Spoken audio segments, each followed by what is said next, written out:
প্রিয় দিনী ভাইরা, আসসালামু আলাইকুম ওয়া রাহমাতুল্লাহি ওয়া বারাকাতুহু। ডিম আগে না মুরগি আগে?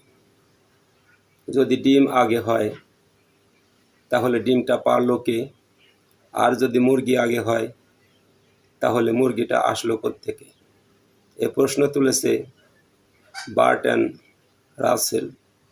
তিনি প্রশ্ন তুলেছেন, স্রষ্টা যদি একজন থেকেই থাকে তাহলে স্রষ্টার স্রষ্টা কে? এ কথার জবাবে এক আর্মি অফিসার একটি বই লিখেছেন।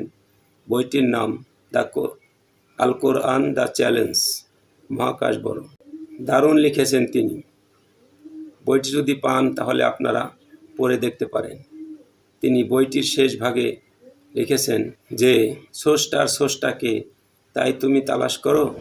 কথা বোঝাতে গিয়ে তিনি একটি লবণ কণার দৃষ্টান্ত তুলে ধরেছেন।